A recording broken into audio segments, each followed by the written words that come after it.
I've not had a holiday, I deserve to read a few books and watch a TV show, which, yeah, at times that's correct, but I wasn't operating from a place of, this is a nice to have. I was doing it from a place of, I just want to escape my reality. The Honesty Podcast is a space for women who know that they're meant for a life that's full of magic, excitement and wonder. If you're ready to reconnect with your power and listen to that inner knowing that says you're meant for more, grab a tea, take a breath, and let's begin.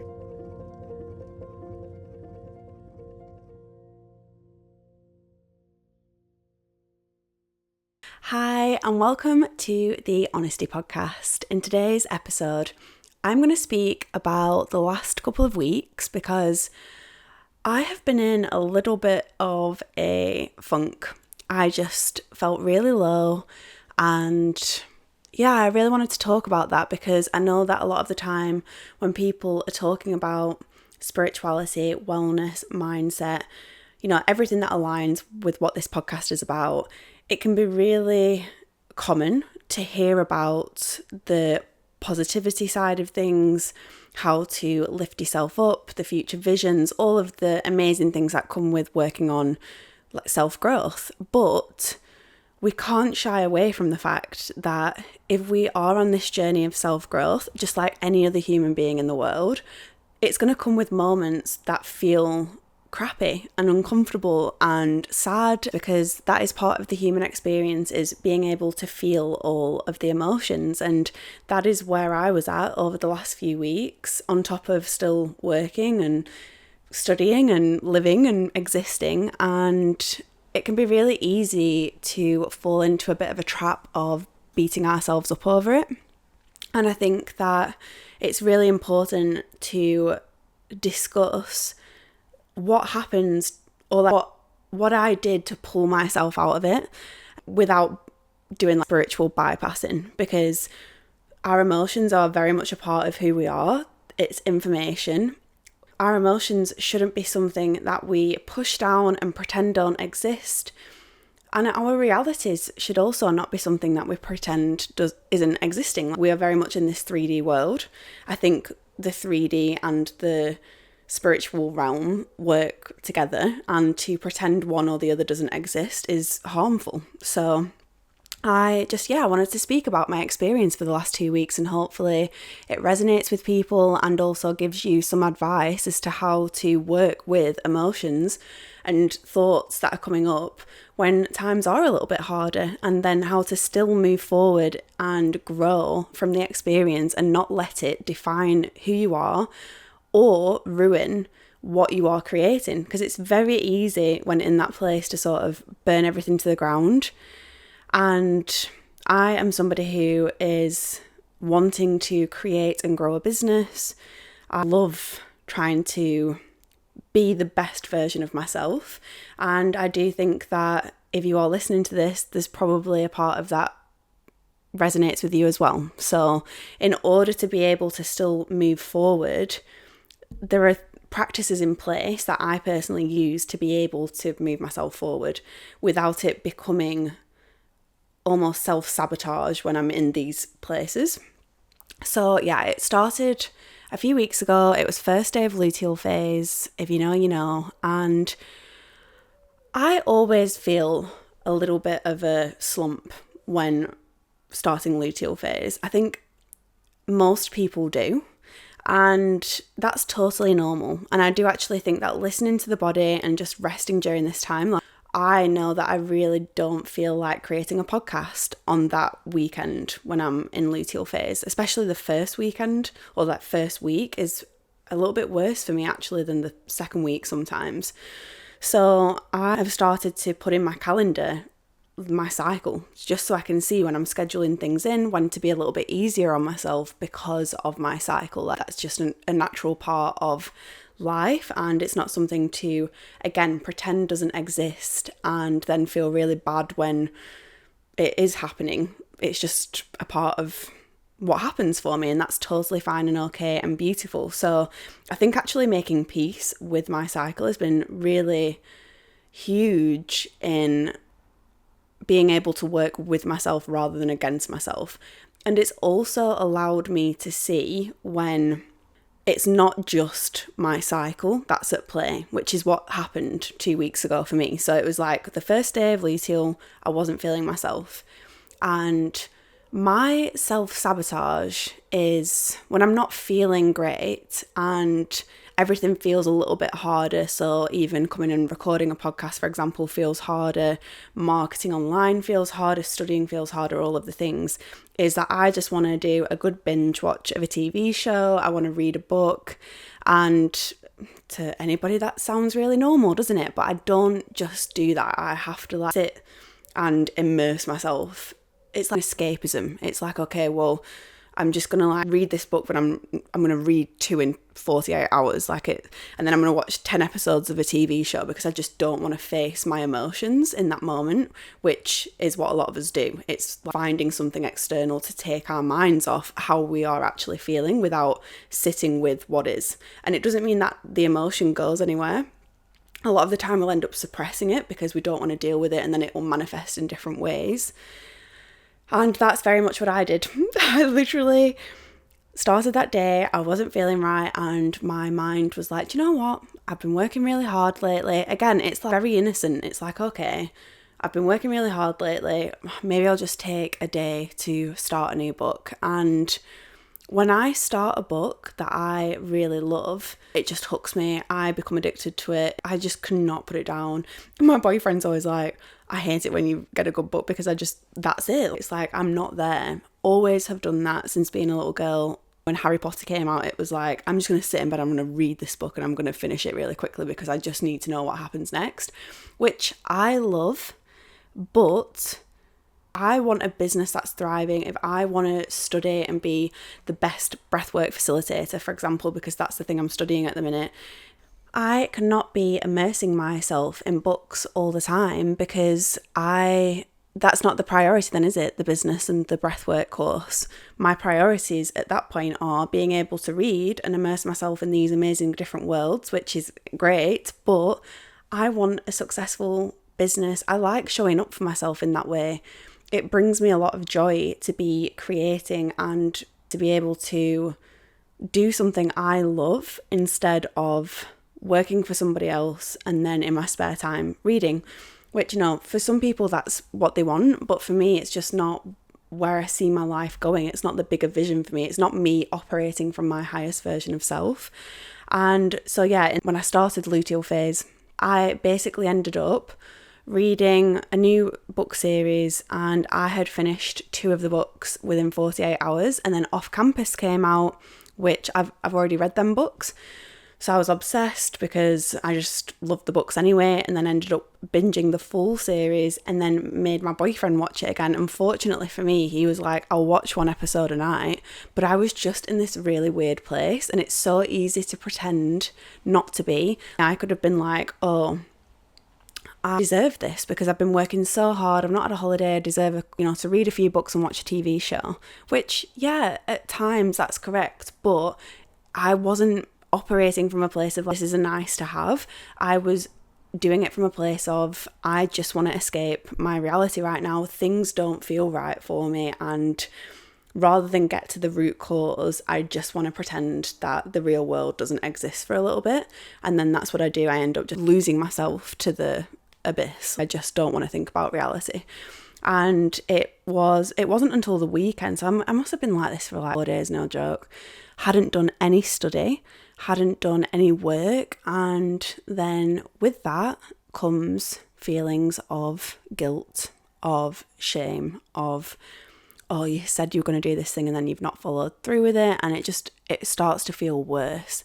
And then it's like a snowball effect then, isn't it? And I think that's why a lot of people give up on their dreams and ambitions and goals, because when we're in this place, the domino effect of 1 day not feeling right, becoming 2 days, becoming 3, like it really takes a lot of strength and effort to then pull ourselves out of it.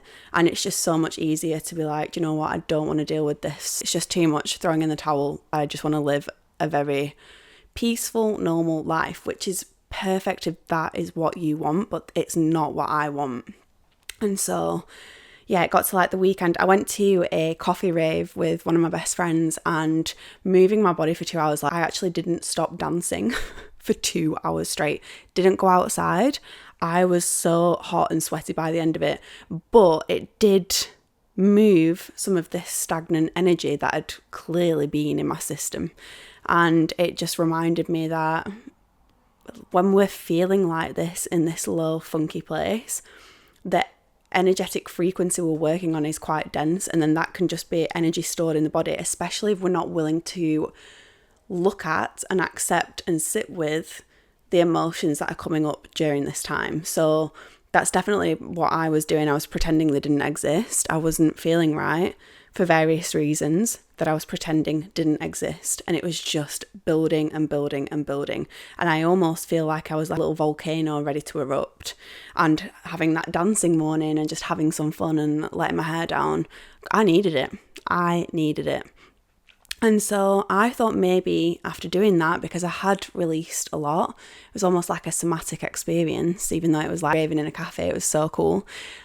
I thought, oh, do you know what, that'll be it. I'll wake up tomorrow and I'll feel so much better. No, because I still hadn't dealt with the underlying problem as to why I was feeling in the funk in the first place. So yeah, I'd managed to move some energy and maybe take action on some things. On the Monday, I had a work call that I needed to do and I wanted to really prepare for it because it means a lot to me. And so I'd sat all day and I'd worked on that, went for a massage.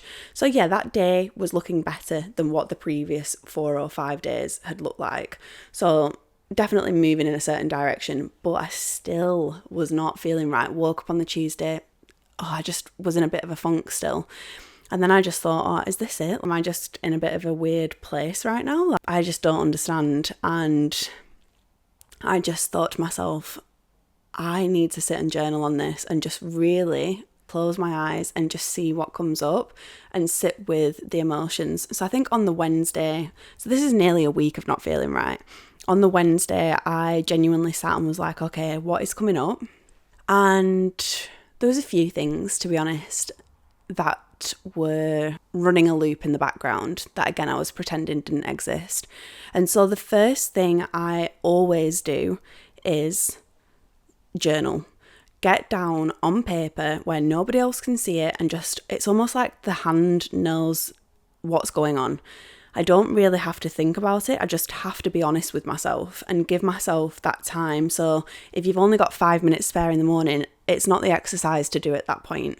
I think, yeah, if you've got 5 minutes to spare, a little meditation, some EFT, a little mindset walk, whatever that is. But if there's something going on for you where you are not feeling right and you need to have a good sit down and be honest with yourself, then do it at a time where you can schedule 30 to 60 minutes plus, so that you can just breathe and be in that space and allow what needs to come up.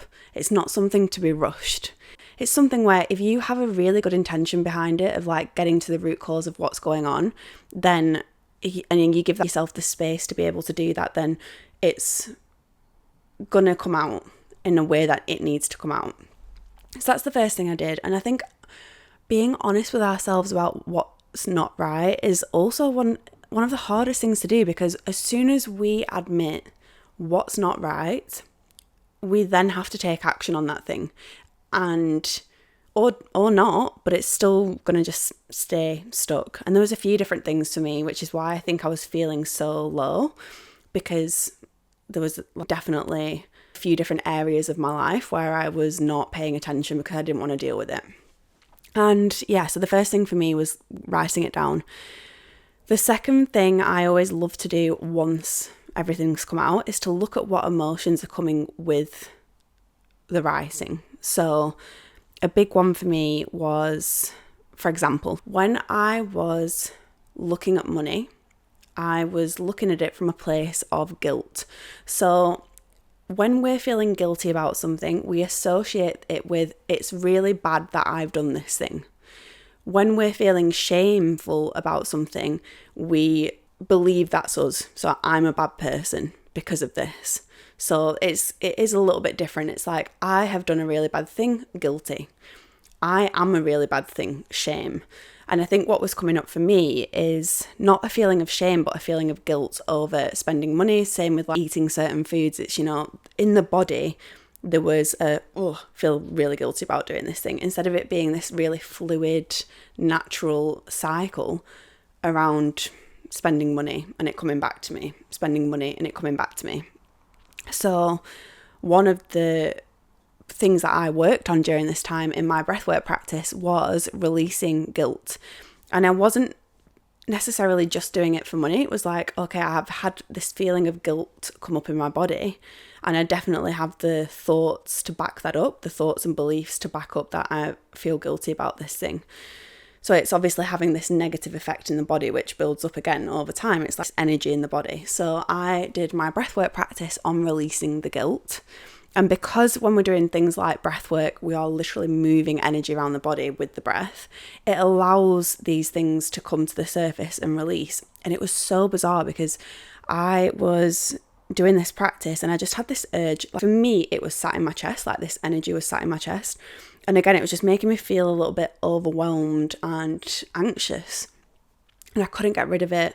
I'd just be sat watching TV and it'd be there. And I think, again, the longer I was going on with these days where I wasn't doing anything and I was binging the TV shows and I was reading the books, the more that energy was coming up here because I was feeling guilty about it.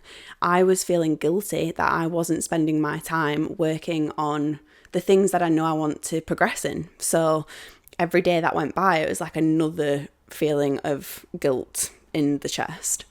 And in order for me to snap out of it almost, I needed to move this feeling out of the body, either by having a good cry, a chat with somebody. If I was having a chat with the people who really support me, because that helps me process as well.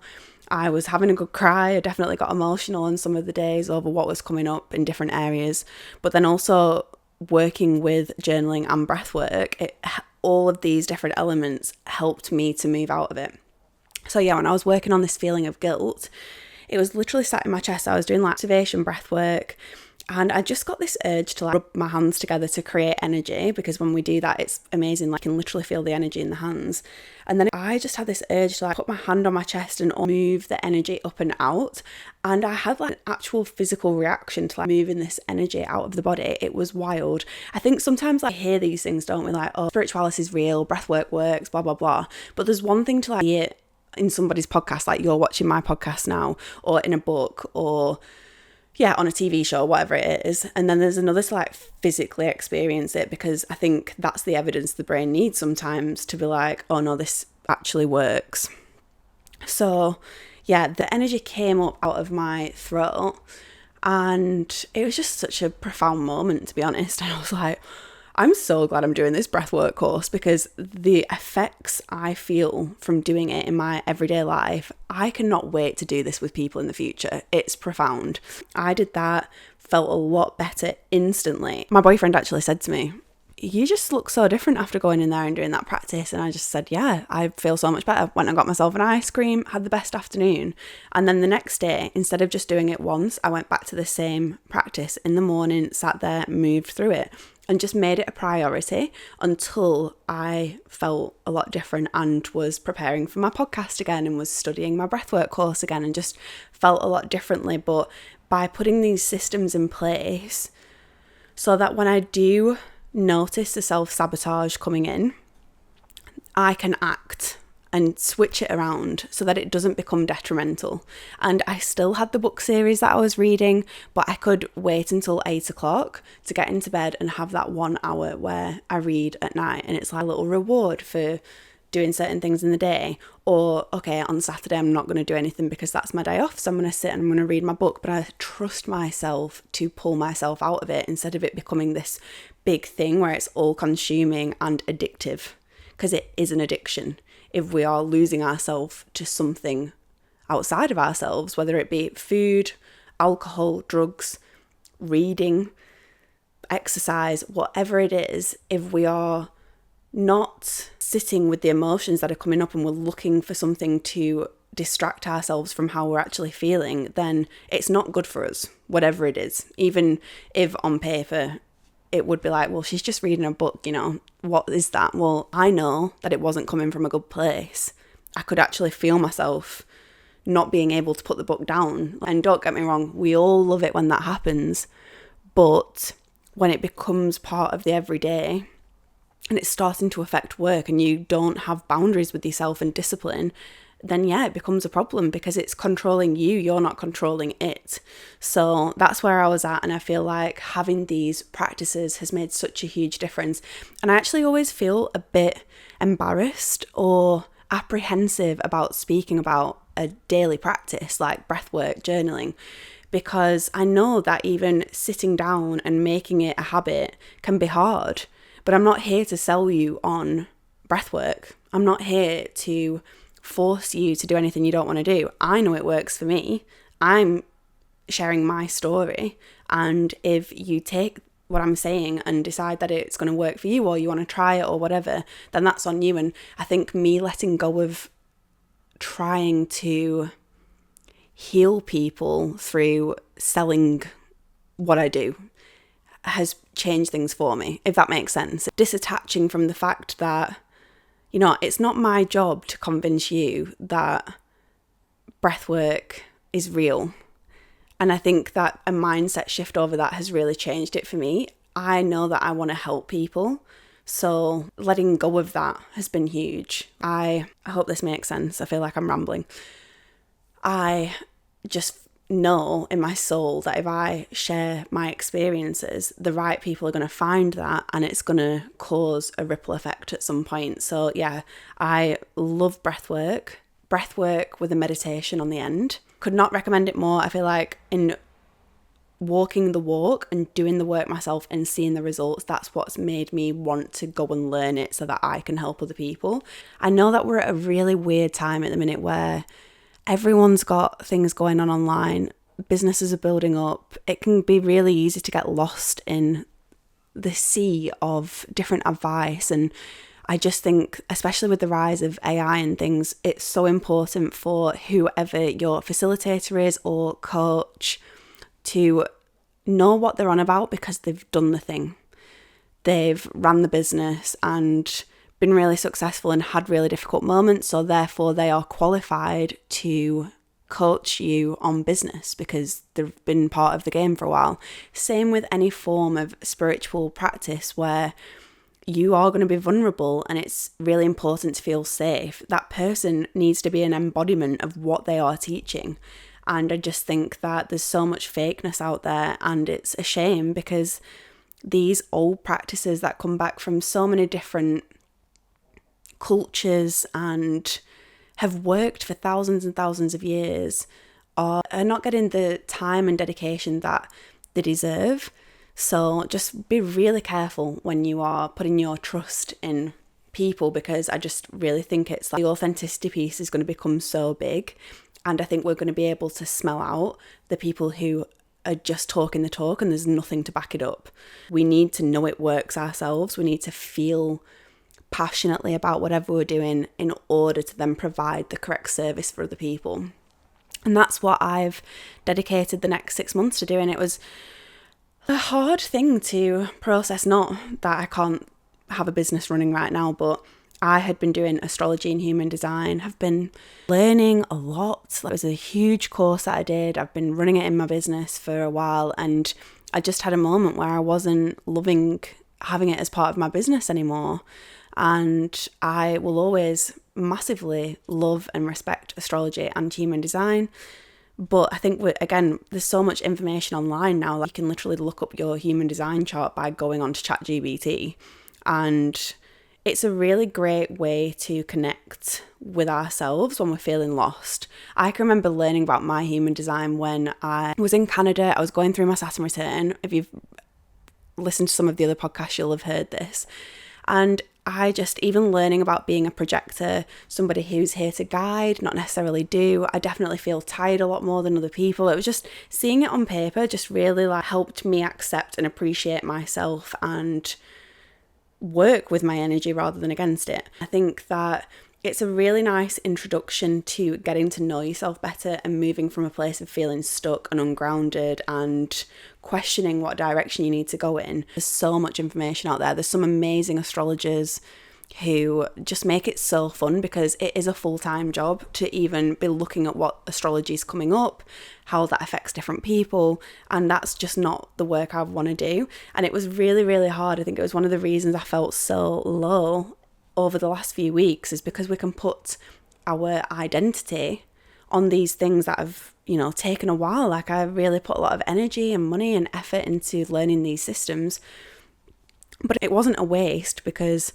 I will always use them. They'll probably be part of my business in some sense in the future, but it's just not what I want to do. And that was really hard to admit to myself, because everything I've been doing, I've been gearing up to like human design and astrology piece.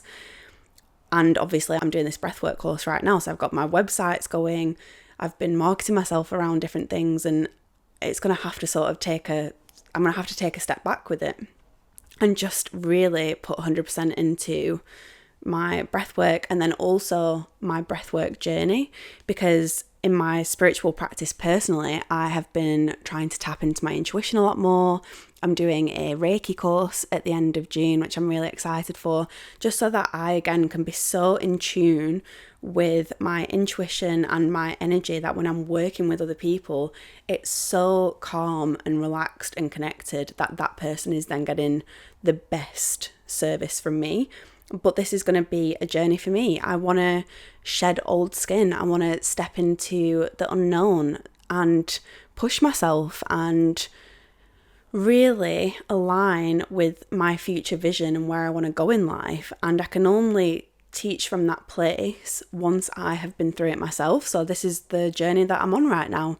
And I'm going to keep turning up for these podcasts, and I'm going to share with you what I'm learning, and just trust in the universe and myself that this is all for a reason and it's going to go in the right direction. And I can't wait to look back. It's almost like a diary, isn't it? Of, okay, you listened to yourself even when it felt uncomfortable, and you went against maybe what advice you would receive, well, you've been studying this thing for ages, so you should keep at it, and I just don't feel like it. And yeah, I know that in trusting myself and seeing where my stress responses are taking over, when the self-sabotage starts, for example, the last few weeks where I just stopped doing everything and read a book for 2 days, seeing where that is, taking over and controlling me, versus taking a second to connect with myself and know where my intuition's leading from, and trying to decipher, okay, what is the not self and where is that coming from? And then what is my true self, and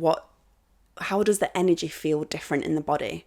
And just really attuning ourselves to how we really feel. But we can only do that by also accepting and working through any emotions, as uncomfortable as they are, any truths that need to come up, any boundaries we need to set, any change of direction we need to do in order to fully become the alignment of our true versions. And it's so much easier said than done, but I'm committed, I'm excited, and I just don't want to waste this life that I have. And I just feel very passionately about that. So yeah, I'm going to end the episode here. I hope you took something away from it. I hope it resonated. If you've been feeling the same or have gone through something similar, then I would love to hear from you. Building this community, growing this podcast has just been something, again, that I absolutely love doing. So I appreciate every single one of you who subscribe, listen, and share with other people. It means so much. And yeah, I hope you have a beautiful week, and I will see you in the next episode.